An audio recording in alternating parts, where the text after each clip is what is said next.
Trop bien et tout, je te passe le contact, je te mets en relation. Le lendemain, rendez-vous avec lui. Nickel. Je te présente, j'ai fait mon dossier bien et tout, hein, parce que du coup j'ai dit c'est ma dernière chance là. Et il me fait bah c'est bon. Et toi, c'était ton cas. Ah ouais. Parce que si pour X raison tu t'associais par exemple sur cette acquisition avec quelqu'un d'extérieur, on s'associe ensemble, rien que ce fait, même indépendamment du montant, etc., il n'aurait pas eu la délégation, ça aurait dû passer par le siège. C'est ça. Et donc là, c'était mort. Le marchand de biens, c'est vraiment des acteurs privés en local pour justement faire vivre le parc immobilier, l'améliorer, répondre à plein de problématiques. Bonjour à tous et bienvenue dans le Triplex, le podcast qui va booster ta location courte durée. Je suis Samy et aujourd'hui je suis en présence d'Ismaël. Bonjour Ismaël. Salut Samy. Alors un épisode complètement différent, toujours sur l'immobilier bien sûr, mais différent de ce qu'on peut faire du coup dans le Triplex puisqu'on va parler de marchand de biens aujourd'hui. Et c'est un sujet qui me tient à cœur parce que je suis moi-même en train de mettre en place cette activité en parallèle de mes autres activités. Voilà, j'aime pas m'ennuyer, hein, comme tu sais. Et donc du coup, quoi de mieux qu'Ismaël pour nous parler un peu du monde du marchand de biens. Et ce que j'aime bien dans ton parcours également, c'est que tu vois, ce parcours de loueur en location courte durée, tu as commencé par ça, et tu es parti après vers le marchand de biens, donc tu vas nous raconter tout ça dans l'épisode. Et voilà. Avant toute chose, on va rappeler les règles du podcast. N'hésitez pas à mettre, c'est mettez un avis sur les plateformes type Apple Podcast et Spotify. 5 étoiles de préférence, c'est un peu comme Airbnb. 4 c'est pas bien, 5 c'est bien, voilà. Donc 5 étoiles et on s'inscrit également à la newsletter. Le lien est en description pour recevoir toutes les semaines le dernier épisode qui sera du coup publié, mais il y a également plein d'autres choses, des bons de réduction avec nos partenaires, etc. Donc allez-y, c'est en description. Bonjour Ismaël. Salut Samy. Comment tu vas ? Écoute, merveilleusement bien. Écoute, nickel. On s'est connus, nous, via, du coup, le Triplex aussi, voilà. Je vais raconter un peu l'anecdote, entre guillemets. J'ai, du coup, des personnes qui ont fait appel à moi pour un site de conciergerie, un site de réservation, qui sont pas loin de Poitiers. Voilà, et on a fait c'est Atouclé, il me semble, voilà, Atouclé, parce que je vois pas mal de conciergerie, donc là, Atouclé. Et on a du coup fait un rendez-vous ensemble et ils m'ont parlé de toi. On a discuté, tout, ils m'ont parlé de toi, ils m'ont dit, tu connais pas Ismaël, du coup, du Bon Flip, c'est ça, parce que t'as également un groupe, toi, qui s'appelle le Bon Flip. Oui, exactement. Voilà, on va en parler de toute façon plus en détail tout à l'heure. Et je sais pas, non, je connais pas, parce que je leur ai parlé de mon activité de marchand de biens, de mon activité de chasseur immobilier également, parce que du coup, je suis toujours en recherche, moi, sur Poitiers et aux alentours de bonnes affaires pour mes clients. Et ils m'ont dit, tu devrais t'inscrire sur le Bon Flip, le groupe. Et là, je me suis inscrit sur le groupe, voilà. Et j'ai mis un petit message dans le groupe qui était assez ciblé, parce que tu as réagi directement. Je crois que j'ai parlé de Poitiers à un moment. Et du coup, voilà, tu m'as contacté en privé, et puis on a mangé ensemble, et ça a vachement matché. Et j'ai bien aimé ton parcours, donc on va en parler jusqu'à là. Donc, Poitevin, c'est ça ? Exactement. Voilà, Poitevin. Et donc, tu es tombé dans l'immobilier comment, toi ? Cool, déjà merci de m'accueillir sur ton magnifique podcast le Triplex. Avec plaisir. Et c'est vrai que j'insiste par rapport à ton petit propos au début de demander, de solliciter les avis, de mettre une petite étoile, un petit pouce, un petit abonnement, c'est vrai, aux personnes, dans le sens où ça prend 2 secondes, c'est rien du tout, c'est gratuit, 100% gratuit, mais c'est un vrai soutien. Moi-même, pour avoir eu un petit podcast qui a vécu 3 ans, c'est toujours en ligne, La Bonne Fortune, je sais à quel point c'est précieux, ces petits commentaires, ces petits avis. Et donc, voilà, déjà commencer par ça, parce que tu as quand même un média de qualité, le Triplex. Merci, c'est gentil. Avec maintenant un nombre d'épisodes qui commence à grandir, à s'accumuler, et donc ça fait quand même une richesse. 140 là, c'est ça, Cathy ? Il y a Cathy qui connaît de nous. Et 140 ? Et 140 épisodes. Voilà, et donc pour vraiment se rendre compte un petit peu du travail, donc voilà, je voulais quand même commencer en tout cas. Merci, c'est gentil. Par appuyer là-dessus, et donc te remercier de l'invitation, parce que c'est quand même intéressant de pouvoir avoir la parole et puis de toujours parler de ces sujets qui nous passionnent, quoi. Donc oui, de Poitiers. Et en effet, grâce à Atouclé qu'on embrasse aussi, on a créé ce lien, cette rencontre. Et comme quoi, des fois, les personnes, le réseau, encore une fois, ça permet de créer des choses, c'est toujours intéressant. Et donc, ça m'amène à aujourd'hui venir parler de l'activité de marchand de biens, un petit peu de mon parcours, mais ce qui m'a intéressé, c'est qu'est-ce qu'on peut trouver derrière sur l'activité de marchand de biens, comment on peut se lancer éventuellement s'il y a des néo-marchands de biens peut-être dans ton audience ou des personnes qui s'intéressent à l'achat-revente. Forcément, si on s'intéresse à la location courte durée, après peut-être et ou en parallèle, on peut s'intéresser à l'achat-revente et ou à l'activité de marchand de biens qui est régulée. Donc avec plaisir pour parler de ça. Moi, je suis de Poitiers, j'ai 40 ans aujourd'hui, je suis l'heureux papa de 2 merveilleuses filles. Parfait. Voilà, qui ont 8 ans et 10 ans. Et je suis rentré dans l'immobilier un petit peu malgré moi. À mes 20 ans, sorti du cocon familial, j'étais chez Pompier, j'ai une carrière chez Pompier. Et donc, premier job, etc. Et avec ça, je sors du cocon familial pour moi me loger. Et plutôt que de louer un appartement, je vais acheter un appartement à Poitiers, porte de Paris, boulevard Jeanne d'Arc, exactement. En face de la station Avia. Ouais, je vois. Ça te parle. Et donc, du coup, j'ai acheté cet appartement à T2 qui, à l'époque, donc à crédit, sur 20 ans, me coûtait en termes de mensualité la même chose que le loyer. D'accord. Et donc, j'avais aucune notion en immobilier, en investissement, etc. Mais j'avais un besoin, le logement. Et je suis rentré dans l'immobilier avec cette idée préconçue de se dire, je ne vais pas jeter mon argent par les fenêtres à être locataire.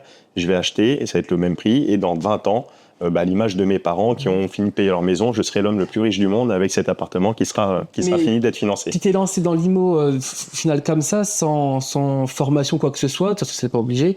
Mais en 2007, il n'y avait pas. Ouais, il y avait 2007, il n'y avait pas tout ça de toute façon. YouTube n'existait peut-être exactement. même pas. Mais en fait, tu avais cette volonté en fait quand même d'investir et de un petit peu, en tout cas. Non, c'était le côté débrouillard, le côté rapport à l'argent, où alors j'ai jamais manqué de rien, j'ai eu une très bonne jeunesse. Mes 2 parents fonctionnaires, famille nombreuse, on est 5 frères et sœurs, mais ce côté où faut quand même faire attention, faut quand même compter, faut quand même, etc. Et donc ce côté peut-être un peu débrouillard, en tout cas, il y avait cette débrouillardise. Et aller faire quelque chose, faire fructifier. Et voilà, donc c'est vraiment la première idée, c'était ça, c'était de se dire... ça me coûte la même chose, donc pourquoi pas être propriétaire et dans 20 ans, j'ai plus rien à payer, quoi, et je suis logé. Ouais, de toute façon, c'est cette qualité de débrouillardise, entre guillemets, qu'on peut retrouver beaucoup dans les personnes qui font de l'immobilier, je trouve. On veut toujours aller de l'avant et trouver des solutions pour s'en sortir. Un peu comme mon parcours, bon, j'en ai déjà parlé, mais c'est vrai que je viens pas du tout de l'immobilier, moi, pas du tout. Et mes parents ne sont pas du tout propriétaires, ils sont en HLM, etc. Et en fait, j'ai toujours voulu trouver des solutions pour pouvoir créer, pourquoi pas, alors, patrimoine. À l'époque, ça s'appelait un patrimoine du tout, mais voilà, trouver des sources de revenus complémentaires, différentes, pouvoir être un peu plus libre financièrement. Et moi, j'ai commencé, pareil. Donc, tu as 20 ans, toi, c'est ça ? Ouais. Moi, 26 ans, du coup, les premiers achats à IMO. Mais c'était vraiment dans cet objectif-là d'être libre. C'est ça, d'être libre. Et je te parle d'un petit appartement qui, à l'époque, valait 65 000 €. On est à Poitiers, c'est un secteur où le marché est potentiellement moins cher que beaucoup de grosses villes en France. Un petit T2, et puis en 2007, donc les prix étaient encore bien en deçà d'aujourd'hui. Et pour ma part, j'étais tout fier d'avoir cette clé d'appartement.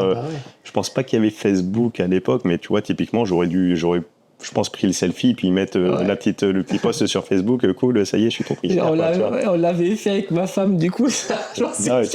Sur Facebook, tu vois, en 2016.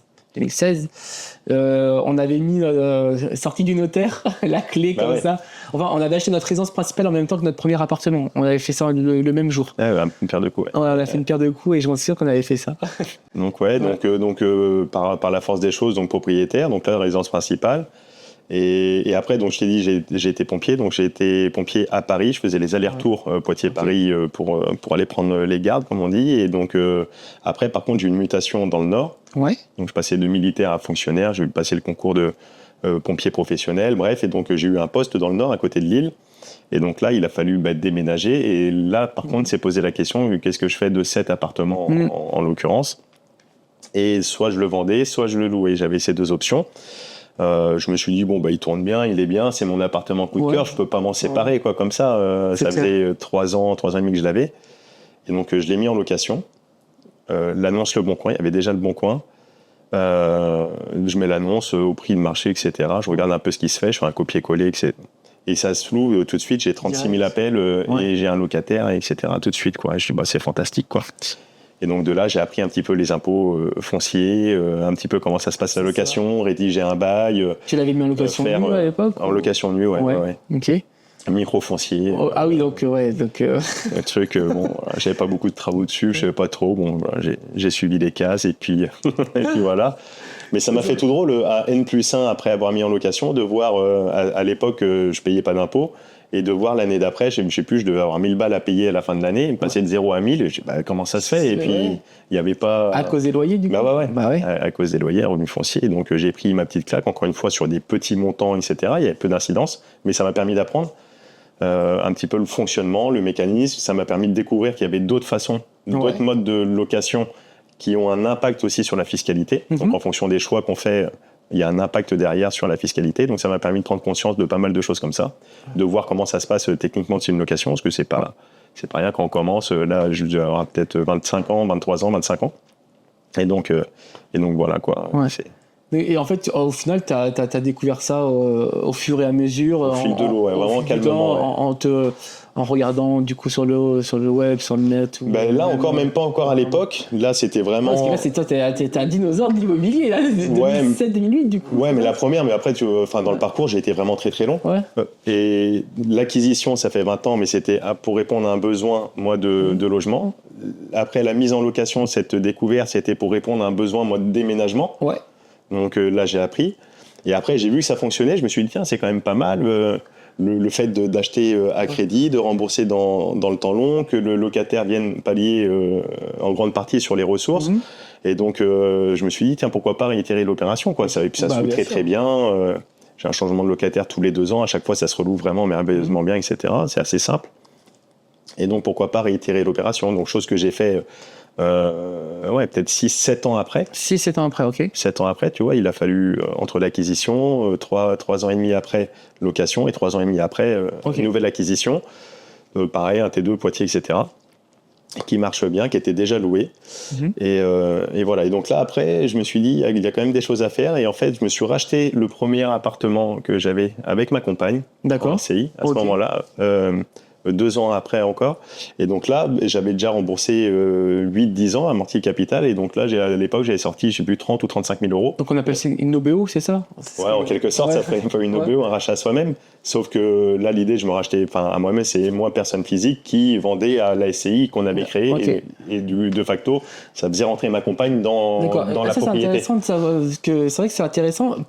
Pourquoi c'est juste pour faire rentrer ta compagne, ou c'était aussi peut-être au niveau de la gestion et au niveau de la fiscalité, c'était plus intéressant peut-être? De base, en fait, je voulais investir avec ma compagne, du coup, investir à 2. Et je l'avais mis en vente au prix assez fort en public. Oui, donc c'était une prix, tu l'avais mis en vente. Je l'avais mis en vente, mais vraiment assez cher quand même. Assez cher. Et donc forcément, ce qui devait arriva. Je ne l'ai pas vendu, il était trop cher. Ouais. À l'époque, j'avais dû le mettre à plus de 100 000 euros, alors qu'il en valait peut-être à l'époque 70, 75. D'accord. Et donc, je le vendais pas tout simplement. Et je me suis dit, tiens, pourquoi pas, au final, c'est un appartement qui tourne bien, qui se loue bien, que je connais par cœur, peu de gestion, faible charge de copropriété. Donc, pourquoi pas, pour investir avec ma compagne, plutôt que de le vendre pour acheter autre chose, pourquoi pas racheter celui-ci, tout simplement. Et donc, chose qu'on a fait. Et donc, on s'est racheté à un prix correct. Et ce qui m'a permis, d'une part, de faire rentrer ma compagne dans l'investissement, repartir sur un taux, sur un crédit à 20 ans avec un taux en plus qui était moindre, parce que du coup, ça avait évolué. D'accord. Et me sortir, moi, de la trésor, ce que j'avais amorti, ce qui représente à l'époque à peu près entre 30 et 35 000 euros. Ok. Et donc, à même pas 30 ans, j'ai cette rentrée d'argent c'est tout relatif, mais pour moi, c'était quand même quelque chose d'assez intéressant. Quand tu vois qu'il y avait, en termes de loyer, c'était équivalent, je devais sortir un petit peu pour payer l'impôt, l'entretien, que là, j'avais une rentrée d'argent assez conséquente. T'as pas tout craqué dans une voiture, j'espère? Non. Non, j'ai réinvesti beaucoup pour l'appartement qu'on a tout refait à l'époque. J'ai foutu à peu près 10 000 balles pour refaire tout, cuisine, salle de bain, le sol, etc. Donc, j'ai réinvesti une partie dedans pour valoriser le bien. Et ça m'a permis après pour débloquer d'autres acquisitions. Ok. Et donc, du coup, ce bien-là que tu as racheté en SCI, tu l'as mis en exploitation longue durée ou ça a changé? Non, c'était pareil, longue durée. Longue durée aussi. Et je l'ai toujours, ce bien aujourd'hui, toujours en longue durée. Donc ça fait depuis plus de 20 ans, Ça va faire 20 ans l'an prochain, ouais. Donc c'est bon, fini de payer? Ben non, mais je l'ai racheté 7 ans après. Bah oui, donc là il te reste encore un petit peu, quoi. Exactement. Ouais. Et du coup, t'as quand même, t'as fait d'autres investissements, si j'ai bien compris, et t'es parti sur quoi? Donc là, voilà, donc cet appartement avec l'achat-revente, alors racheter à soi-même. L'autre investissement en T2, on renouvelle l'opération qui était fructueuse. Et donc là, après, par contre, 2015, c'est la deuxième opération. Et donc 2016-2017, je commence à, par contre, réfléchir un petit peu plus loin, d'essayer de voir un peu plus long terme et de se dire, bon, il y a quand même des choses à faire, ça fonctionne. Il y a possibilité peut-être d'industrialiser un petit peu le process. De scaler comme on pourrait dire aujourd'hui et du coup là commence à avoir l'avènement des chaînes YouTube comme la tienne qui donnent pas mal de contenu de pédagogie, on pouvait apprendre sur pas mal de domaines et je me suis vraiment mis dedans et donc je suis parti après sur des immeubles de rapport. Tu suivais qui du coup toi à l'époque? À l'époque c'était Yann Darwin, pas mal, il y avait Michael Ferrari, Esprit Riche. Esprit Riche, ouais. Il y avait sur l'investissement au sens large, il y avait François Denis que j'aimais bien, Richard 30 ans, qui m'a fait découvrir un peu aussi la bourse, le private equity, etc. Ouais, c'était Olivier Seban, moi. Il y avait Olivier Seban, je le suivais un peu moins, mais ouais, bien sûr. C'est lui qui m'a, c'est lui que je suivais en fait, et j'ai pris sa formation et c'est comme ça en fait que j'ai pu me lancer.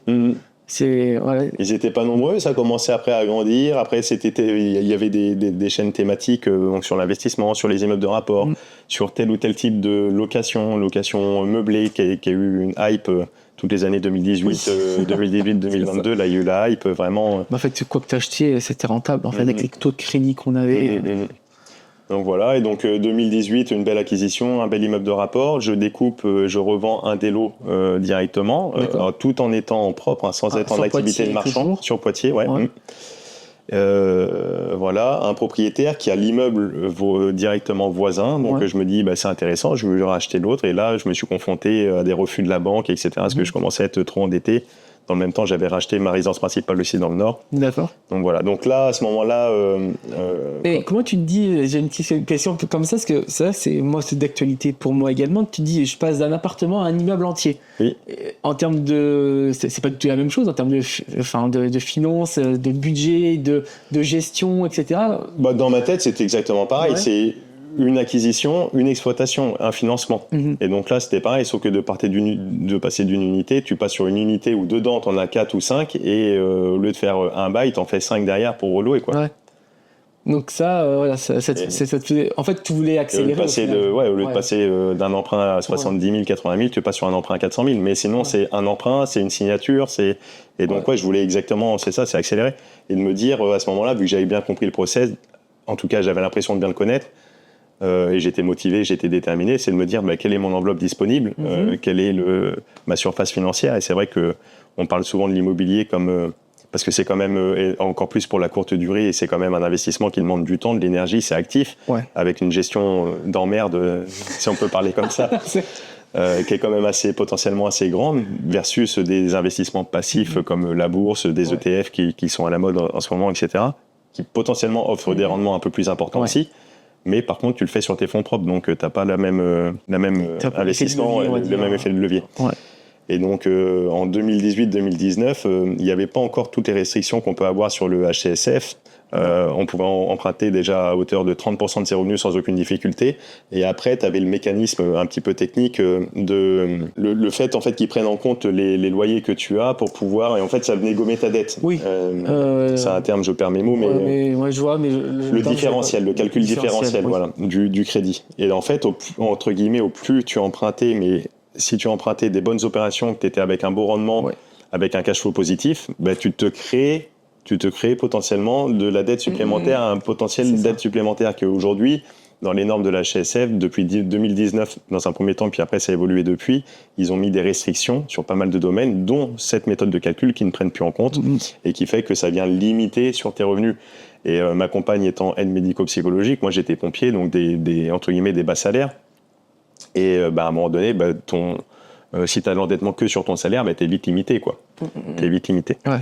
Donc voilà, c'était l'idée. Mais en termes d'appréhension, aucune appréhension, quoi. La volonté de scaler, d'aller plus loin et d'avancer, et voilà. Ouais. Et donc de se retrouver sur des modes d'investissement donc un peu plus gros, des modes d'exploitation qui étaient différents, parce que sur cet immeuble de 2018, la volonté c'était de faire de la location meublée. D'accord. Donc là, j'ai vu un mode d'exploitation différent, avec la fiscalité associée, etc. La volonté de me lancer déjà à l'époque en courte durée. D'accord. 2018, donc l'acquisition, il y a plusieurs lots, et il y a notamment 2 T4 que là je veux faire en colocation, et un studio, un T2 que je souhaite faire en courte durée, avec la particularité d'exploiter en étant à distance, c'est-à-dire que les biens sont à Poitiers. Parce que tu es dans le Nord. Et je suis dans le Nord. Ouais. Donc une délégation, une automatisation avec des process, avec un channel manager, etc. Il y avait des conciergeries. Oui, 2018, il y avait des conciergeries qui n'existent plus aujourd'hui, je crois. Hein. Il y avait certainement quelques conciergeries, et à Poitiers, il y avait peut-être, ça n'existait peut-être pas encore, parce que c'était vraiment que les grosses villes. Aujourd'hui, ça s'est démocratisé. J'avais 2016, j'ai commencé la location courte durée, ça commençait à arriver. J'avais Hector, conciergerie, que je sais pas si tu as connu. Peut-être ça me parle un peu. Laurence, je m'en souviens, qui fait que les ménages pour moi. Et c'est tout ce qu'il y avait, je crois. Et puis après, il y avait Easily, etc. Mais bon, ça n'existe plus aujourd'hui. Et donc ça, voilà. Et puis après, la volonté de faire l'acquisition de l'immeuble voisin tout de suite après. Donc je suis sous compromis, etc. avec le propriétaire que je connais déjà, avec qui... pour le deuxième immeuble. Pour le deuxième immeuble, mais sauf que là, la banque me dit stop. Et donc la volonté de trouver des solutions de financement aussi. Ouais. Et au final, c'est un bien que j'ai pu acquérir 2 ans après, mais en association, en trouvant des voies détournées pour pouvoir avoir le financement. Pas mal bataillé sur ce bien, mais ça a permis de bien apprendre aussi. C'est intéressant parce que du coup, on va en parler, c'est que du coup, pour tes opérations de marchand, on tease un petit peu, c'est si tu trouves des financements alternatifs, hein, c'est ça ? Exactement. Donc, ouais. Exactement. Ouais, t'étais très débrouillard, quoi. Voilà, donc l'idée c'est de trouver une solution, un problème, une solution. En tout cas, il y a une opération qui est intéressante, qui est rentable, il y a quelque chose à faire, et donc comment on peut trouver la solution pour aboutir ? Il y en a plein qui diraient j'ai pas le financement, je laisse tomber, quoi. La majorité des gens feraient ça, en fait. Alors que c'est vrai qu'il y a d'autres moyens, d'autres solutions. Des banques, il y en a d'autres. Il y en a qui vont s'arrêter à leur propre banque, qui vont faire une demande de financement. C'est refusé, c'est bon, c'est mort. Alors que t'as plein d'autres banques. Mes 2 derniers biens. Exactement. Ouais. Mes 2 derniers biens, je suis au LCL, c'est eux qui m'ont financé tous mes achats jusqu'à là, sauf les 2 derniers du coup, parce que du coup je leur ai envoyé les 2 dossiers. Oh, pas de souci. Ils ont très tardé. Moi j'étais serein, il n'y a pas de problème. Et jusqu'au dernier moment, on m'a dit en fait non, ça passe pas. On a essayé avec d'autres moyens, un peu plus d'apport, un peu de trucs. Plus d'apport, de racheter, de faire... C'est mort. Là, vous m'avez foutu dans la sacrée... sacrée mouise. Parce que du coup, là, je dois apporter mon financement bientôt. Et en fait, je n'ai rien. J'ai même pas été contacté d'autres banques, là. Parce que vous m'avez dit que c'était bon. Je suis désolé. Donc, du coup, j'étais... Ça c'est le problème, et c'est vrai que c'est un petit conseil pour celles et ceux qui sont un peu limites financièrement. Ça, je ne referai pas l'erreur. Voilà, mais de solliciter tout de suite et couvrir ses arrières. Tout de suite, parce que du coup, c'est trop dangereux. Ça s'est bien fini. Ça s'est bien fini parce que je suis tombé sur un banquier qui était compréhensif et qui avait du coup le pouvoir de décider. Et c'était trop bien, surtout que j'ai lu aussi par recommandation. Ça, c'est important aussi, la recommandation. Je sais pas si tu fonctionnes pareil, mais moi, ce banquier-là, j'aurais jamais été le voir. Et en fait, il m'a été recommandé par un client aussi, pour la partie chasse, où j'ai du coup vendu des appartements en location courte durée pour c'est pas mon client, c'était le vendeur. Et pour me remercier, en fait, il m'avait invité à manger. Et du coup, je parle de ce souci. Je fais, en fait, ma banque vient de me dire non pour 2 projets. Ils m'ont dit, t'inquiète, on en a un, trop bien. Ils nous ont, du coup, prêté pour un château. Ils ont acheté un château à l'entrée, là. Et trop bien et tout. Je te passe le contact, je te mets en relation. Le lendemain, rendez-vous avec lui. Nickel. Je présente, j'ai fait mon dossier bien et tout. Parce que du coup, j'ai dit, c'est ma dernière chance, là. Et il fait, c'est bon. Je fais, comment c'est bon? C'est bon, je vous finance et tout. C'est moi qui, pour ce genre de montant, c'est moi qui ai la délégation.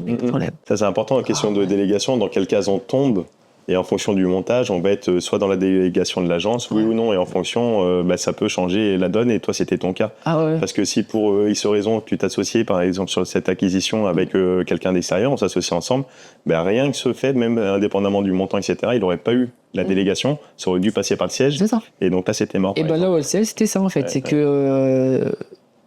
que du coup, je m'étais trop endetté chez eux, ça devait passer par des analystes. Alors, c'est là, quand ça passe par eux, c'est mort. C'est mort, ouais. C'est mort.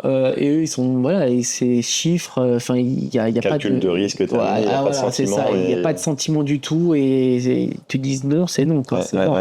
Donc, du coup, ce deuxième bien, donc ce deuxième immeuble, du coup, tu l'as acheté 2 ans après. Il y a du coup une association. Il y a une association pour trouver des solutions de financement. Donc, on s'est associé, je me suis associé avec des personnes qui avaient une surface financière un peu plus élevée. D'accord. Des personnes que tu connaissais. Que je connaissais de par un autre investissement que j'avais fait en private equity, où j'avais investi justement dans la société, dans Green Bull, dans la société Green Bull de Yann Naoum notamment, qui en 2019 faisait la série C. Donc en 2019, j'ai pris une position là-dessus, ce qui m'a permis de rencontrer ces gens avec lesquels je me suis associé en fait.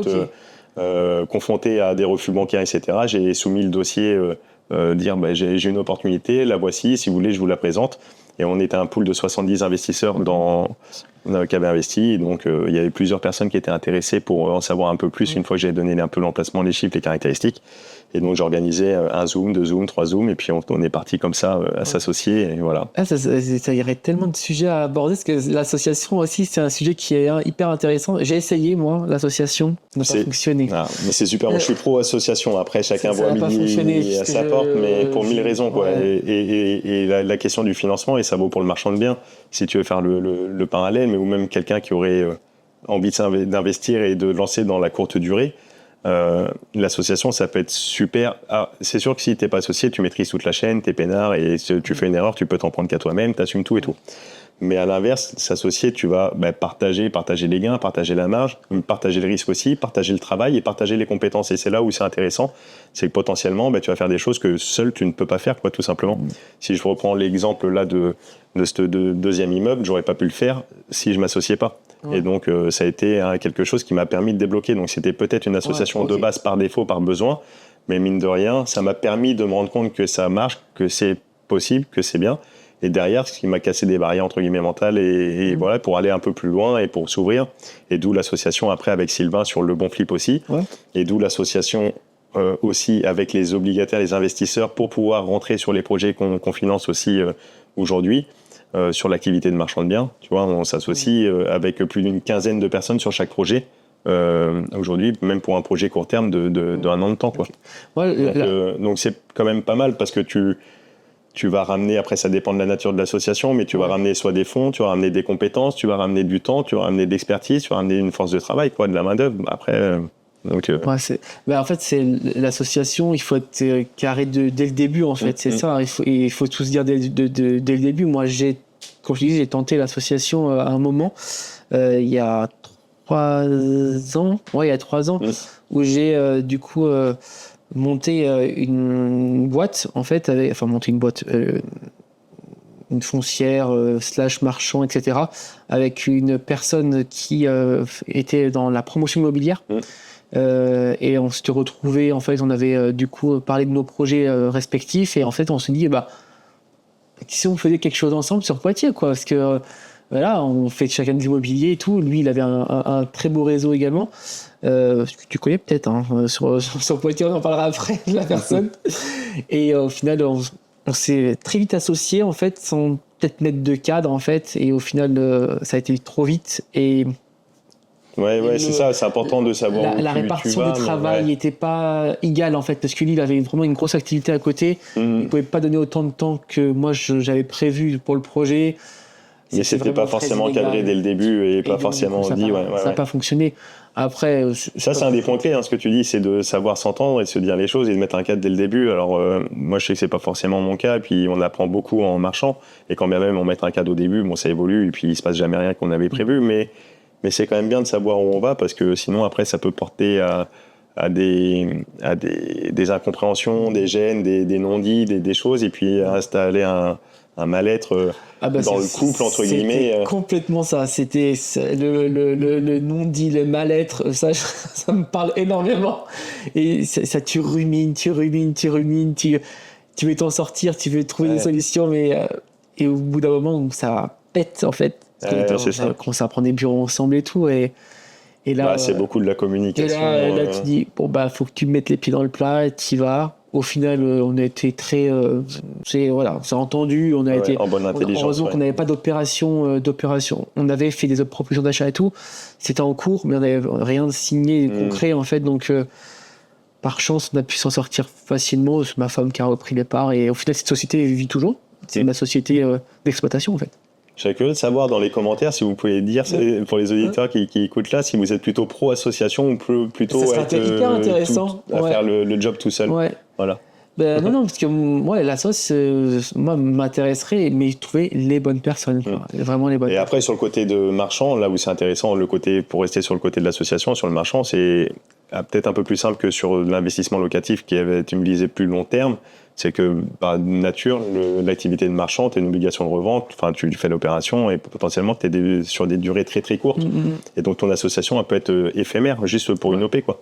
Et donc même si ça se passe moyen, bon, tu as fait ton OP, tu n'accroches pas, tu n'as pas le fit, il y a un truc, ça colle plus, bon, terminé, au revoir, et tu passes à autre chose. C'est ça. Donc ça, c'est le côté aussi intéressant aussi, qu'est-ce que tu fais dans le cadre de l'association? Quel est ce que tu as envie de faire, quoi? Est-ce que c'est une OP de achat-revente marchand ou est-ce que c'est du long terme, quoi? Et là, tu auras une vision différente aussi de l'association.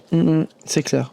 Et donc, du coup, toi, association sur ce deuxième immeuble, et objectif location, tu me disais courte et colocation. C'est ça, courte durée? Alors, sur le premier immeuble, colocation et courte durée. Et au final, la colocation, j'ai switché même en courte durée, 100%.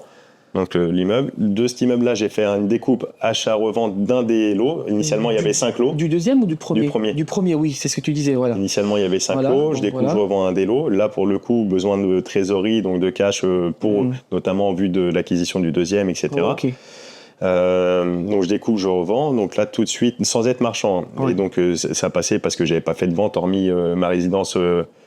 Hormis mon appartement des années avant, là. Et donc, je fais cette vente. Ma notaire me dit, Ismaël, c'est très bien. Par contre, si tu dois faire une autre vente, il faut que tu le fasses dans une activité de marchand. Après, sinon tu vas être requalifié, etc.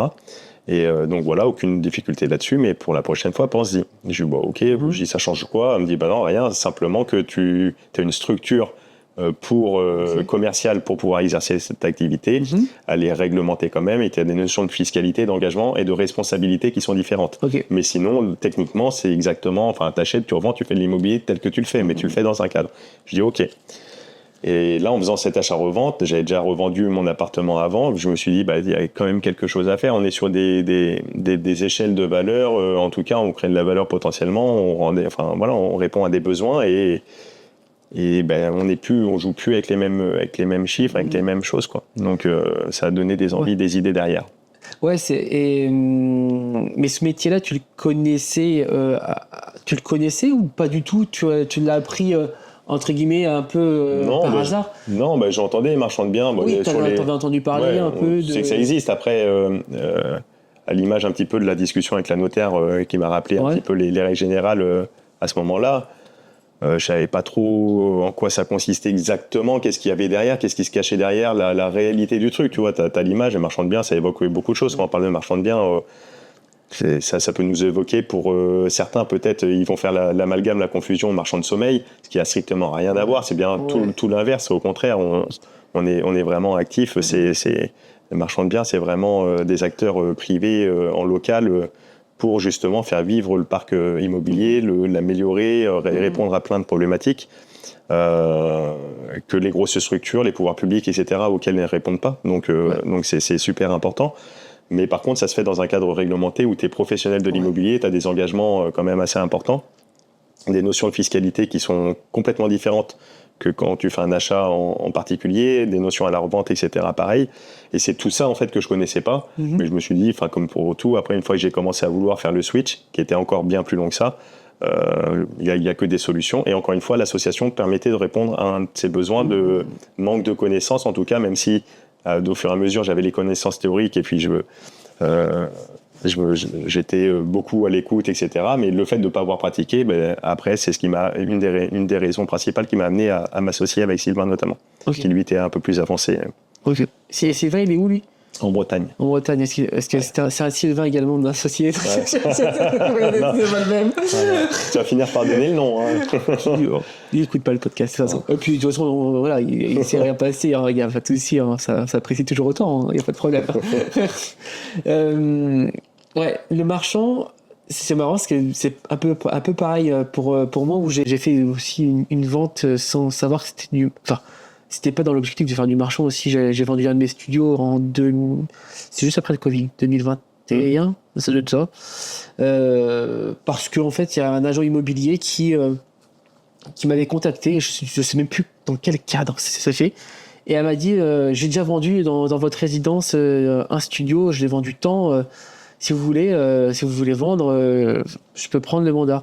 Et elle m'a annoncé un tarif, c'est x2 par rapport à ce que je l'ai acheté. Ah oui. Et avec ma compagne, je suis on teste, on y va, on teste, on essaye. Et elle arrive à nous en vendre. Je sais putain, alors là, elle nous en vend un, donc du coup, on est après coup, au final, à quelle époque 2021, juste après le Covid. Et ouais, c'est là où il faut faire attention, parce que là, tu as eu un marché vraiment porteur, donc tout ce que tu avais acheté avant, tu n'as rien fait, mais 6 mois après, tous les prix, ils ont fait plus 20-30%, mais sans strictement rien faire. Sans créer de valeur, sans rien. C'est vraiment le marché. J'avais gardé 1 an et demi celui-là. Ce studio-là, j'avais gardé 1 an et demi, j'ai doublé. J'ai doublé. Hein. Et toi, dans ton cas, tu as été même au-delà que 20 ou 30%, tu as doublé. Donc c'est cool, félicitations. Mais par contre, attention, ça c'est autre chose, mais faire attention de se dire, c'est pas la vie d'un marchand, tu vois, parce que tout fait pas x2 chaque année sans rien faire. C'est ça. Tu marchandes bien, tu dois créer quand même de la valeur. Et donc il y a beaucoup justement sur cette période-là qui ont profité de cette période et qui se sont dit, tiens, j'arbitre, je vends, et j'ai fait une belle culbute, et même si j'avais acheté un peu avant. Et donc, il y a des choses à faire, dont je me lance dans cette activité de marchand parce que c'est facile, j'achète et je revends et je fais ma marge. Mais au final, ça ne se passe pas tout le temps comme ça. J'ai une opération en cours. Pas tout le temps. Et dans un contexte de marché où aujourd'hui, c'est complètement l'inverse. Ceux qui achètent aujourd'hui, c'est facile d'acheter, entre guillemets. Par contre, de revendre... Exactement. Exactement. Il y a beaucoup plus d'exigences, etc. Donc, il faut apporter vraiment de la valeur. C'est clair. Mais cet appartement-là, à cette époque-là, au final, je sais pas si c'était vraiment intéressant pour moi de l'avoir vendu, je pense pas. Après coup, tu vois, parce qu'en fait, cet argent-là... T'as fait ton expérience. C'est mon expérience, parce que en fait, cet argent-là, au final, on en a rien fait, parce que j'avais pas de connaissances en bourse, par exemple. J'aurais pu placer peut-être cet argent-là en ETF. Là, j'aurais doublé ma mise facile. En fait, non, on l'a laissé dormir sur un compte. Parce qu'on s'était arrêté à faire de l'immobilier pendant quelques années. Et au final, cet argent-là, en fait, on l'a dépensé aussi. On a fait quelques petits travaux à la maison, mais en fait, c'est dommage, quoi. Et au final, j'ai vendu un appartement, même si je l'ai doublé. C'est ce qu'on appelle le coût d'opportunité. Voilà. C'est-à-dire que tu as une opportunité, donc tu as du cash qui dort, donc il te rapporte pas d'une part, mais donc tu perds pas ton argent, il est sur ton livret, mais tu fais pas fructifier, tu fais pas travailler, tu fais pas de projet, tu l'utilises pas. Et donc c'est vraiment ce qu'on appelle le coût d'opportunité, parce qu'avec ça, tu aurais pu faire, comme tu dis, la bourse, les ETF, faire du levier bancaire, bien sûr. lancer ton activité de marchand. Exactement, plein de trucs. Mais à l'époque, voilà, j'y avais pas pensé. Non, c'est comme ça. J'étais sur autre chose, quoi. J'étais en train de monter ma première boîte. Ma communo, voilà, j'étais en train de monter ça. Voilà, je dis ça, mais voilà, c'est pas grave. Non, mais il y a plein de trucs qu'on fait pas correctement, et moi le premier, bien sûr. Et après, j'ai fait, voilà, et puis après, j'en ai fait un deuxième, mais pareil, c'était sans le vouloir, mais en SCI, où en fait, on m'a proposé pareil, dans cette résidence-là, un studio, à un tarif qui était hors compétition, enfin je pouvais pas refuser en fait de l'acheter, mais je me suis dit je m'achèterais plus de studio parce que j'avais assez de studio. Mais quand on me l'a proposé, c'est un propriétaire qui me connaissait, il me dit voilà, moi je te le vends, voilà, j'aurais pu, il me dit je t'en propose tant, je dis bah oui je te l'achète, je savais très bien comment ça passe vendre, je te l'achète. Je devais le garder. À la base, j'avais fait des plans et tout je voulais le transformer en studio Cosmos, enfin un peu espace et tout. Et en fait, studio encore, j'y arrive plus. C'est petit, donc j'arrivais plus à me mettre dedans. Et pareil, ma compagne dit, essaye, on essaye de le vendre. Vas-y, mets-les sur le bon coin. Je l'ai mis. Et j'ai eu 2 offres acceptées. Ouais, super. Et après, je me dis, je peux pas faire ça comme ça tout le temps. Il y a des cadres. En fait, là, je commence à me renseigner. Il y a un cadre commercial, il y a non, là, j'arrête, du coup, de faire mes conneries, entre guillemets, et je me professionnalise. Et là, c'est là où on va parler peut-être de marchand, du coup. Déjà, l'activité de marchand de biens, si tu pouvais donner une définition, qu'est-ce que c'est ? Marchand de biens, ouais, ma définition serait très très simple. C'est un commerçant, comme quelqu'un qui vend des fruits et des légumes, mais simplement que tu fais du commerce. Et donc, de là, tu achètes, tu revends, et entre deux, il faut que tu trouves un moyen de faire ta marge pour vivre de ton activité. Tu es un professionnel de l'immobilier. Tu achètes, tu vends, et entre deux, tu fais ta marge. Et donc, pour ça, tu exerces, il te faut deux choses. Pour être marchand de biens, c'est d'une part avoir une société commerciale assujettie, que la société soit assujettie à la TVA. Et la deuxième chose, c'est quand tu fais les acquisitions, de prendre l'engagement de revendre. Donc 5 ans dans la majorité des cas, et des fois 2 ans quand tu es avec un locataire qui a le droit de préemption, etc. Mais grosso modo, 5 ans pour revendre le bien. Et en ces 5 ans de temps, tu as 5 ans pour retrouver des solutions pour créer de la valeur. Donc tu vas résoudre des problèmes peut-être de copropriété, de locataires, d'impayés, de création de refaire des travaux, de division, etc., de rendre propre un bâtiment qui était impropre à l'habitation, etc. Donc tu vas faire ton apport de valeur, et après tu vas revendre, et entre deux, dans tout le travail, tous les risques que tu prends, il faut que tu crées ta marge. Donc marchand de biens, tu es commerçant de l'immobilier, tu achètes, tu vends, et entre deux, il faut que tu prennes ta marge. Voilà, en étant professionnel. C'est ça. Voilà. C'est un métier qui est hyper intéressant. Comme tu dis, tu règles des problèmes, en fait. C'est ça qui est intéressant, et c'est là où tu vas faire ta marge. Toi, tes premières opérations de marchand, au final, c'était quel type ? Alors déjà, j'ai pas fait 115 000 opérations de marchand. Ouais. Moi, je suis un très jeune marchand. Ouais. On a créé avec Sylvain Le Bon Flip. C'est communautaire, donc tu l'as dit, il y a le groupe notamment communautaire WhatsApp. On fait des opérations communautaires où on fait du co-investissement sur nos opérations, etc. Et c'est né vraiment de cette volonté de partager. Il y en a plus dans 2 têtes que dans une, et a fortiori, il y en a plus dans 100 têtes que dans 2. Et donc ça, c'est la première des choses. Et donc l'idée, c'est de trouver des solutions, et de mettre en relation aussi les personnes et celles et ceux qui souhaitent se lancer. Et comme je te disais, je me suis associé avec Sylvain, qui avait un parcours dans l'immobilier un peu similaire au mien, locatif, etc., truc classique. On a à peu près le même âge, sauf que lui s'était lancé full marchand en Bretagne avec un associé historique avec qui il bosse toujours aujourd'hui, en 2022. D'accord. Full en 2022, il a quitté son job, etc. Et moi, pour le coup, je me suis associé avec lui 2 ans après, en 2024, il y a 2 ans. Et donc, du coup, j'ai voulu m'associer parce que lui était déjà passé par ce côté acquisition, marchand, etc. Et ces notions de responsabilité, ces notions de fiscalité, de TVA, il avait déjà cette appétence. Et j'avais rencontré à travers le podcast La Bonne Fortune, que j'animais un peu comme le tien, le triplex. Et ça avait bien fité, etc. Et le fait qu'il était marchand, donc on avait parlé comme ça, pourquoi pas se faire une petite opé ensemble à l'occasion. Et donc 2024, j'ai eu cette opportunité à côté de Poitiers, à Saint-Benoît. Et donc c'est une division de bâti, là, avec réfection de 4 appartements, du sol au plafond. On a tout curé, tout refait. Une maison à diviser en gros. À diviser, ouais. 4 appartements. Il y avait même un 5e lot, tout un espace de garage. Ouais. Voilà, donc division de bâti et création d'appartements, enfin rénovation des appartements, travaux complets, quoi, parce que c'était dans son jus. Les 4 appartements étaient déjà existants. C'était par contre en monopropriété. Mais intérieurement, physiquement, ils étaient déjà matérialisés. Okay. Mais par contre, il a quand même fallu créer la copropriété, les compteurs, réseau d'eau, on a dû refaire du terrassement, du stationnement, et tous les apparts de fond en comble, du sol au plafond, de la cuisine, etc. etc. Ok. Et pour ça, pour les marchands de biens, ce qui est assez compliqué, ce qu'on entend, c'est le financement. Ouais. Et toi, tu finances comment, en fait, avec des crédits immobiliers classiques, ou alors tu dis que si tu fais du marchand? Alors le financement, aujourd'hui, le bon fit, encore une fois, c'est récent. Moi, j'ai un endettement qui est élevé, donc j'ai arrêté mon activité de pompier. Ouais. Donc mes revenus, c'était sur la courte durée. Là, j'ai arrêté l'activité de courte durée pour me libérer du temps. Ça en a été vite, mais tu as arrêté l'activité de courte durée pour te consacrer vraiment. Ouais, j'ai exploité pendant 6 ans la courte durée, 2018-2024. Et là, donc j'ai vraiment arrêté, j'ai fait machine arrière parce que 2 choses, en gros, c'est les changements fiscalité, pression fiscale, pression de l'État, pression des communes, etc., qu'on la courte durée dans le viseur. L'augmentation de la concurrence, de plus en plus d'offres qui arrivent sur le marché, donc un marché plus concurrentiel.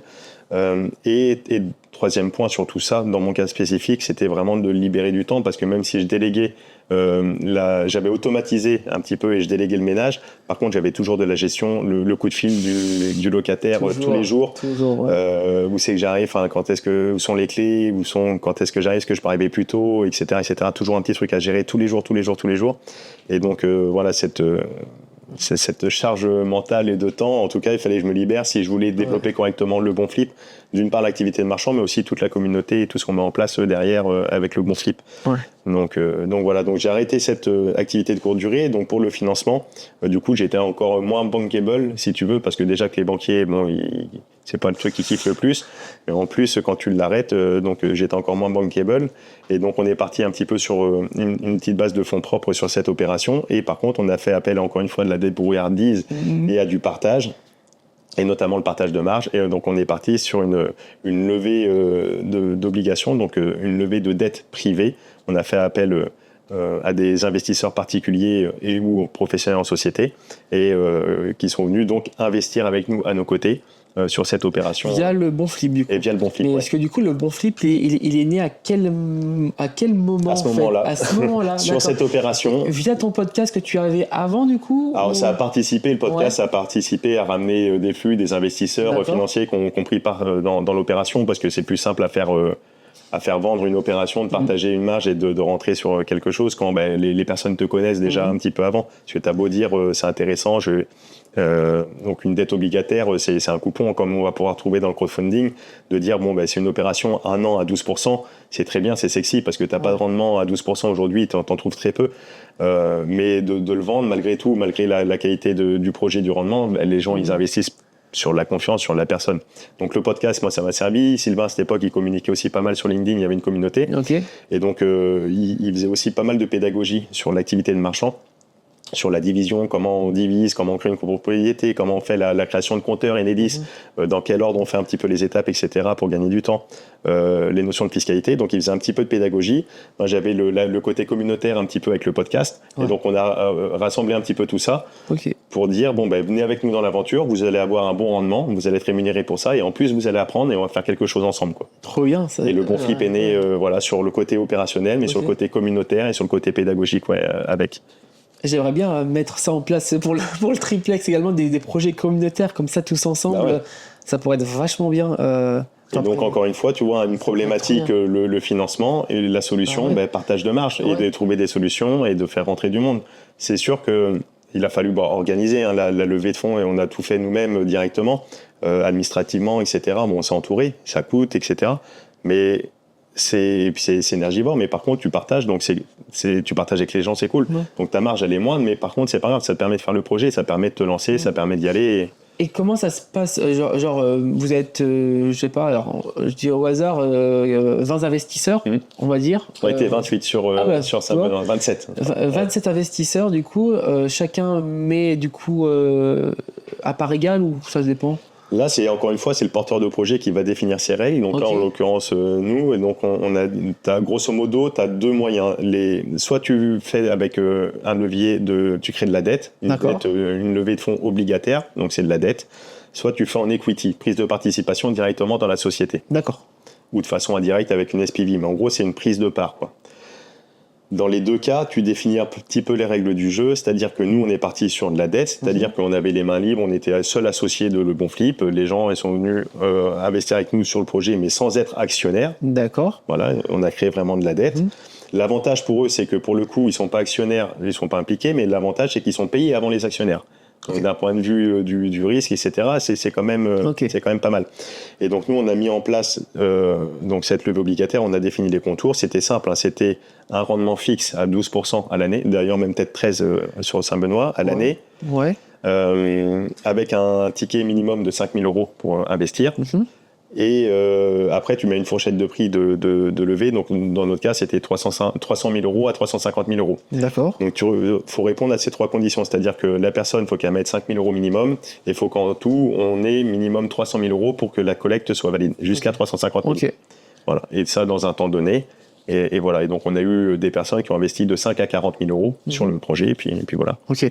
Et ensuite, du coup, toi, l'objectif, c'est de vendre au plus vite pour qu'il y ait moins d'intérêt possible. Le délai, ça c'est un des points clés des opérations de marchand de biens. Quand on se lance, il y a beaucoup de choses à voir, mais notamment la question de délai, parce qu'en effet, il y a ce qu'on appelle le coût de portage, le coût de portage de l'opération. Et dans les coûts de portage, il y a une des caractéristiques, ça va être le prix de l'argent, donc même un crédit bancaire. Là, c'était 13%. Là, c'est 13% à l'année, exactement. Et donc, nous, notre objectif, c'était 1 an, 12 mois, donc 13 points. Et au final, on a remboursé en 14 et 15 mois. Okay. Donc, ça nous a coûté exactement 15,50 et quelques pourcents, quoi. Ok, ça marche. On avait l'objectif de 13, mais on a donné 15 et des. Et donc, tu vois, c'est 2,5 points qui sont en marge en moins pour nous et payés en plus pour les investisseurs. Donc là, c'est ce que je te disais, la différence avec l'equity. Ça, c'est une des différences. Si demain, on avait été, de base, on est parti sur ce chiffre de 13% initialement, dans le sens où on s'était dit, notre marge, on vise une marge à 30 points, hors financement. En marge brute, une marge à 30 points. On enlève l'IS, ça fait 26. Allez, on split la marge en deux, ça fait 13. Tu vois, en effet, on donne 50% du truc. On est parti sur le raisonnement comme ça. Et donc, si on faisait rentrer les investisseurs en equity à 50%, dans ce cadre-là, si on remboursait un petit peu après, là c'était notre cas sur 2 mois, ça joue pas à grand-chose, ils n'auraient pas eu les 15%, ils auraient eu 12-13%, tu vois. Par contre, le fait que ce soit contractuel, le fait que ce soit en obligataire, c'est nous, notre marge qui a diminué un petit peu sur ces 2 mois qu'on est passés, et eux qui ont été payés, ces 2 mois, ils continuent à courir les intérêts. Voilà. Et donc, ça fonctionne comme ça, quoi.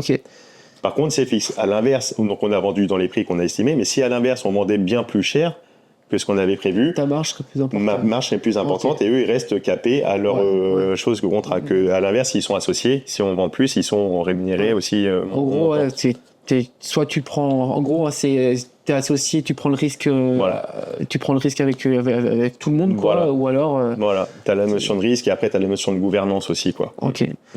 Donc voilà les 2 façons de voir entre l'equity et puis la dette obligataire. Et donc du coup là, comme on disait, le partage de risque n'est pas le même. Et donc tu as fait sur les 2 versions, toi tu préfères laquelle version du coup au final ? Là, en l'occurrence, je suis engagé un petit peu en association sur les 2 versions parce que j'ai un associé en equity, Sylvain, et puis après on a les obligataires qui rentrent. Donc à titre personnel, je suis déjà investi sur les 2. Maintenant, les 2 ont des objectifs différents. Tu vois, vraiment, avec Sylvain, on a une vision vraiment très long-termiste sur le bon flip, avec le développement vraiment de le bon flip d'un point de vue opérationnel, investissement, d'un point de vue co-investissement, donner l'opportunité à des personnes d'investir avec nous et donc d'une part d'apprendre à nos côtés sur les investissements, mais avant tout c'est un placement financier et deuxièmement le côté communautaire et éducation et le fait de pouvoir apporter donc le côté communautaire, de créer des liens, créer des réseaux, créer des connexions, mettre ensemble des choses et puis après le côté éducation où on fait une veille parce que le marchand de biens comme dans l'immobilier d'une façon générale on voit que tout évolue tout le temps, il y a énormément de choses à voir, à connaître, à faire et à savoir en fonction, là je te parle d'une division de bâti mais ça peut être une division parcellaire qui va avoir d'autres enjeux, ça peut être des ventes d'entrepôts, on peut parler de locaux commerciaux, on peut parler de plein de choses et donc chacun va avoir ses spécificités. Et donc, l'idée de l'éducation, ça va être de monter en compétences sur la vente aux enchères, sur du contractuel, sur des normes, sur les clauses, etc. Et donc de monter en compétences et de faire monter en compétences les gens de la communauté. On a un club, un membership, le club LBF, tout simplement. Et donc voilà, donc l'idée c'est de répondre vraiment à ces 3 besoins, quoi. Communautaire, créer du réseau, pédagogie, éducation, et puis investissement.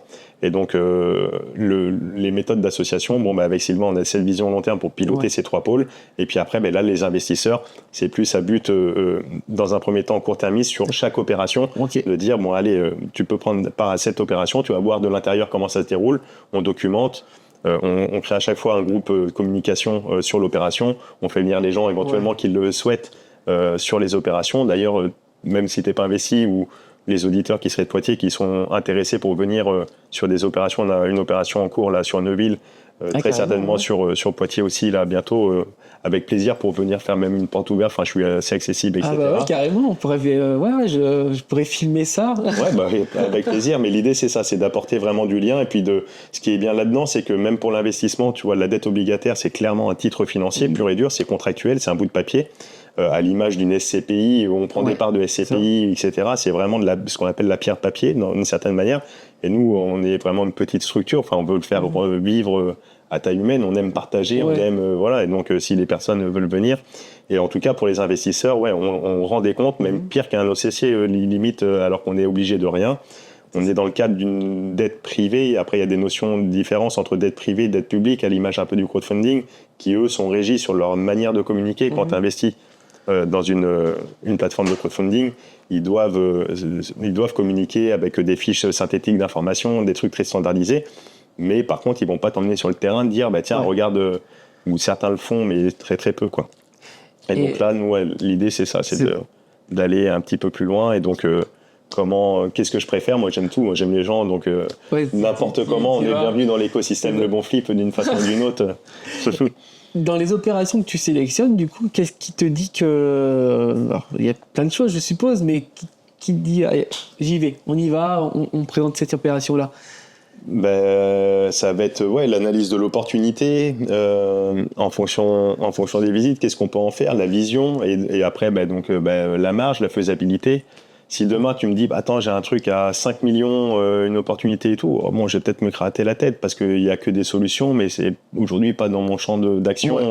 Voilà, il y a d'autres acteurs qui sont bien implantés, qui sont bien meilleurs pour une force de frappe, qui ont plus d'expérience, qui vont y aller. Moi, je vais peut-être passer mon tour. Donc il y a une question de faisabilité, une question de vision, une question d'opportunité, et puis une question de temps. On peut pas être partout. Aujourd'hui, il y a énormément d'offres, il y a beaucoup d'affaires qui me passent sous le nez, que je verrai peut-être pas ou que je pourrais pas faire parce que le temps est limité, quoi. C'est ton réseau au final qui te propose où tu vas un peu du coup le réseau, moi-même, chercher, Sylvain de son côté, là on fait une opération à Poitiers, mais aussi du coup tu me disais il y a d'autres villes, hein, c'est ça? Lui il est de Lorient, l'associé Sylvain à côté de Lorient à Hennebont, et donc là on est en train de mener une opération qui est typiquement sur son secteur, donc c'est pas moi du tout qui l'ai sourcé, c'est lui, et donc en fonction, tu vois, c'est les opportunités. Là, Neuville, c'est un investisseur de Poitiers qui m'a ramené cette opération, et donc on s'associe là également avec lui en equity pour le coup. Également, et sur d'autres choses, après c'est le réseau, et puis après aussi un petit peu de veille. Je reste comme je peux, le petit bout de temps qui me reste à faire un petit peu de veille, un peu de visite aussi, quoi. Non, mais c'est vrai, le réseau c'est le plus important, parce que c'est moi l'opération que j'ai en ce moment là de marchand. C'est une opération qui m'a été du coup fournie par un agent avec lequel je travaille pour la partie chasse immobilière. Et en fait, quand il m'a présenté cette opération-là, je pouvais pas dire que j'allais la passer à mes clients. Et aujourd'hui, déjà c'était compliqué à mettre en place par rapport aux risques qu'il y avait, parce qu'il y avait des squats et tout. Donc je pouvais pas la proposer à mes clients, mais l'opération était très belle pour moi et pour ce que je pouvais en faire. Ouais. Et là, dans ton cas, tu vois, tu avais un problème particulier, donc qui t'a permis d'avoir un levier de négociation assez important, j'imagine. Et par contre, une fois que le problème est réglé, tout de suite, le bien il reprend de la valeur. Exactement. C'est ça. Et tu remets un bien propre sur le marché qui va correspondre à des familles ou à des gens, une résidence principale ou de l'investissement. Et tu vois, à refaire au final, alors à refaire, je le referai parce que du coup la marge est belle. Voilà. Par contre, elle n'est pas. Mais ça, j'apprends au fur et à mesure. Voilà. Je suis un bébé marchand, moi. Je ne sais même pas si je suis un marchand. Au final, j'apprends tout juste. Et je me dis que travailler sur de l'ARP, parce que c'est une maison, une grande maison qui est plus susceptible d'être en ARP ou colocation, c'est beaucoup plus compliqué parce qu'en fait il faut que la maison, moi il y a beaucoup de travaux à faire dedans, les travaux de rénovation, et les gens en fait quand ils veulent une RP ils veulent que les travaux soient faits, sinon ça marche pas, quoi. Une RP, tu peux avoir intérêt à faire les travaux pour vendre un produit clé en main et puis bien le vendre, etc. Après il y a toujours le côté un peu sentimental où la personne va vouloir faire un peu sa déco, son truc. Ça. Mais d'une façon générale, et plutôt... toi, la base, les fenêtres et tout, il faut que ça soit fait, quoi. Et moi, j'ai pas voulu le faire. J'ai emprunté pour le faire. J'ai pas fait parce que j'ai peur des risques liés du coup aux travaux et à ma responsabilité, en fait. Et à l'inverse, tu vois, je suis un bébé aussi, et donc pareil. Donc là, on a refait avec des travaux, mais de plus en plus, en tout cas, moi, j'essaye de voir pour cibler des choses sans travaux sur l'intérieur, dans le sens où On parle du coût du portage, c'était peut-être ça aussi ta question tout à l'heure sur le délai, sur les coûts de portage, avec les frais financiers, etc. Mais le fait de porter l'opération, de facto, si tu engendres des travaux intérieurs assez conséquents, bah, tu vas faire 2, 3, 4, 5, 6 mois de travaux, puis après, potentiellement, tu revends une fois que les travaux sont faits. Voilà. Donc ça reprend, donc tu portes ton opération, tu portes le risque, ça te coûte plus cher, tu as des intérêts sur le coût des travaux, etc. Et donc de plus en plus, en tout cas, la volonté de réaxer, de faire 100 travaux pour aller plus vite, même quitte à diminuer un tout petit peu la marge, mais vu que je vais plus vite au final sur le temps passé, j'augmente quand même la marge sur le temps. Deuxièmement, de laisser les travaux à des investisseurs ou à d'autres, fiscalement, ils vont peut-être potentiellement avoir un intérêt à effectuer eux-mêmes les travaux, ils vont avoir le choix, etc. Et aussi, ça coûte moins cher parce que forcément, je sais pas, moi, sur une base de t'achètes 300 et t'as 100 de travaux, t'as besoin de 400. Ouais.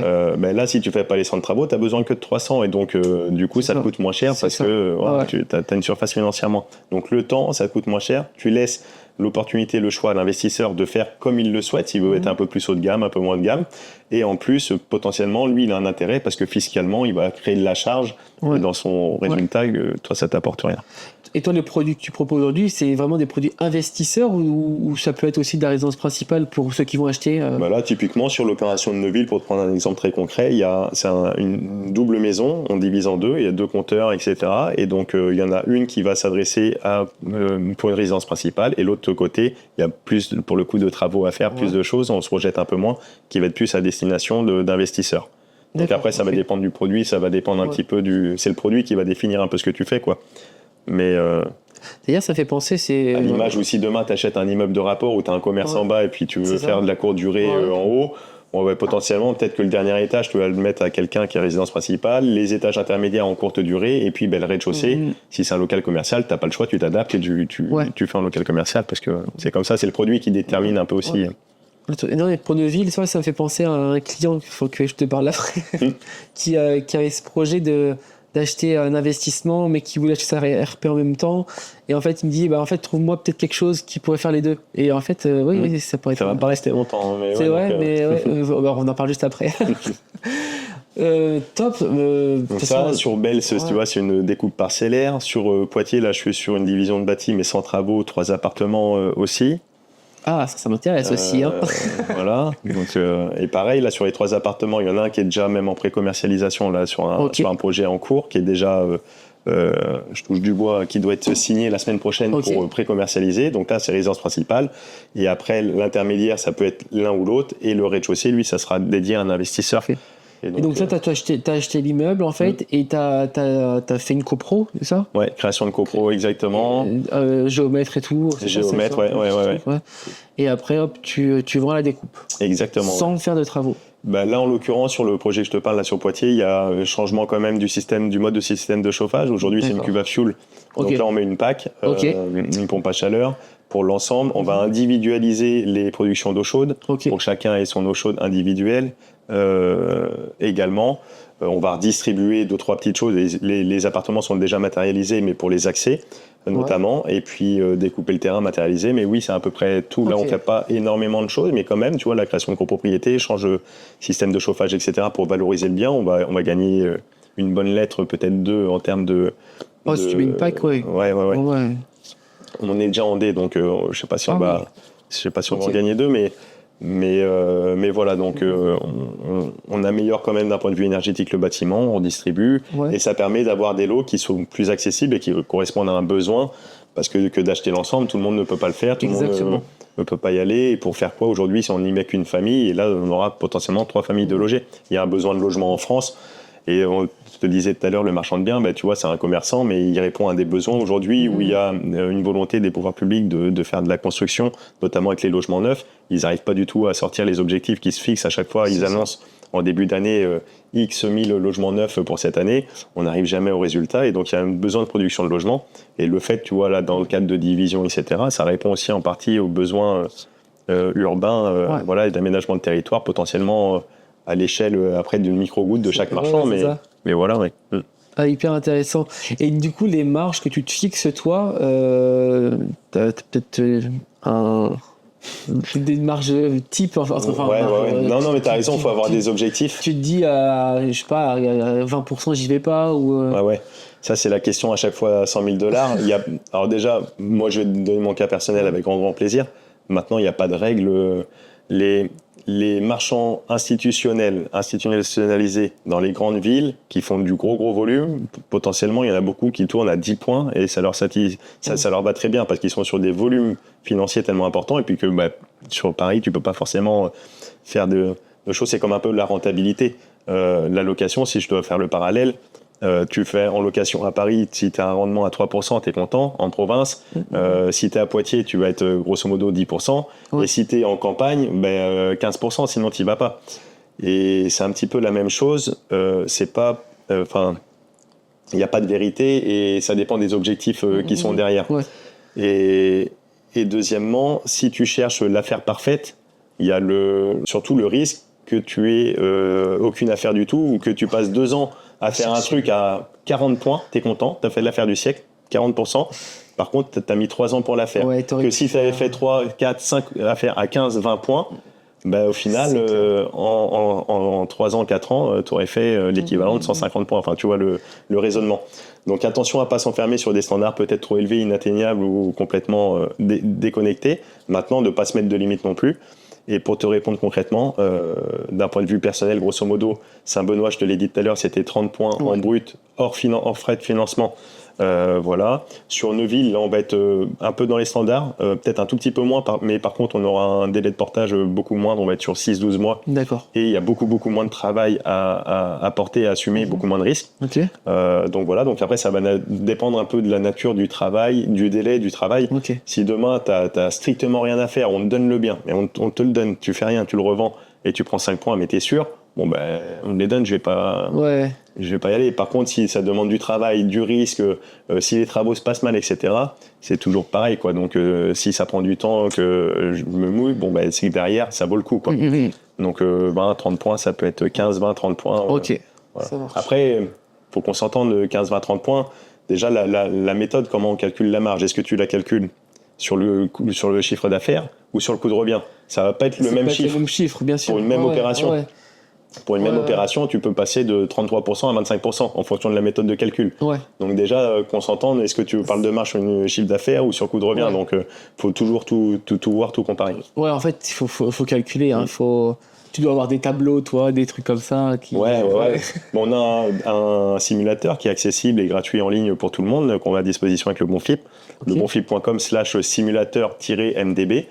Ou alors sur le Bonflip, il y a la toolbox, il y a tous les outils dedans. Et là, c'est un simulateur vraiment super complet qui évite déjà d'oublier des postes de frais. Ouais. Parce que quand on fait une opération, qu'on se projette, on a vite fait d'oublier. Ah, j'ai oublié les coûts de financement, c'est ce qui pèse le plus. Ou j'ai oublié le géomètre, j'ai oublié l'architecte pour le permis, etc. Donc tout ça fait que. Et on met la durée de portage. Et en fonction de la durée de portage, tout se met à jour automatiquement. Okay. Et tu as la marge. Tu as un petit graphique avec le point de break-even jusqu'à combien de temps, combien de mois tu es rentable sur un temps donné. Donc ça, c'est bien. Comme ça, tu as un visu tout de suite et ça peut permettre d'être un bon outil pour faire un go, no-go sur l'opération. Donc on a un beau simulateur de marge qu'on utilise. Je mettrai du coup dans la description. Je te montrerai après. Tu vas kiffer. Et on va plus loin dans le club. Après, on a un flipboard. On est en train de développer là, un outil de pilotage d'opérations où tu rentres tes opérations. Donc, tu as ce simulateur qui va dans les chiffres, mais tu as les adresses. Tu as tout un planning, les échéances, etc. À l'image un petit peu entre le Notion et le Trello pour l'organisation des tâches. Quand tu fais des opérations partagées en association, de l'associer à aussi, tu peux répartir les tâches, etc. Tu as accès à tout. Et quand tu as des dates clés, par exemple, après, parce que le marchand, par définition, tu es amené à faire plusieurs opérations à l'année, beaucoup de visites. Et après, tu peux des fois mélanger un petit peu les dossiers, etc. Et ça te permet de tout centraliser. Je te donne un exemple tout simple. Tu signes une promesse de vente pour l'acquisition d'un bien. Tu la signes aujourd'hui, on est, je sais plus, le 20 juin, disons. Ta date butoir tu peux avoir une date butoir pour déposer des dossiers d'urbanisme, des PPC, etc. Ouais. Tu peux avoir une date butoir pour l'obtention de financement. Tu peux avoir une date butoir pour la réitération. Et donc ça, tu rentres tout dedans. Et comme ça, au moins, quand tu ressors ta fiche, tu sais que tu as jusqu'à telle date pour avoir un financement, avoir, etc., etc. Et ça t'évite de te mêler t'emmêler les pinceaux et quand tu ressors. Et cet outil, il permet également quand tu fais les visites, et tu stockes, tu mets la visite, tu mets les infos, et quand ça ressort 6 mois après, ah oui, j'avais déjà vu, mais je l'avais visité à combien? Ah, c'était pas ce prix-là, parce que ça ressort au bon coin, je sais pas, 250 000, et tu sais que tu l'as vu à 300, 350, mais tu te souviens pas exactement. Mais là, ça te permet de stocker tous les trucs. Hop, j'ai fait la visite, plancher béton, il y a des compteurs, déjà c'est divisé, tac, tu mets tout, et quand ça revient à la vente, au moins tu sais que tu ressors ta fiche et tu as tout dessus, quoi. Donc voilà, on est en train de développer ça aussi, mais pour les membres, ça sur le club. Mais en tout cas, le simulateur, il est dispo. Il est dispo en public. Public, gratuit. Il y a juste à créer son compte sur le site internet. Tu crées ton compte et tu as accès. Tu peux faire plusieurs simulations, tu peux les comparer entre elles, etc. etc. Sur le bon flip, c'est ça? Le bon flip. De toute façon, je mettrai le lien en description. Bon, on se dit à très très vite alors. Et puis, n'hésitez pas du coup à nous poser toutes vos questions en commentaire sur l'association notamment. On avait posé des questions sur l'association. N'hésitez pas. Et puis, on se dit à très très vite. Bye bye.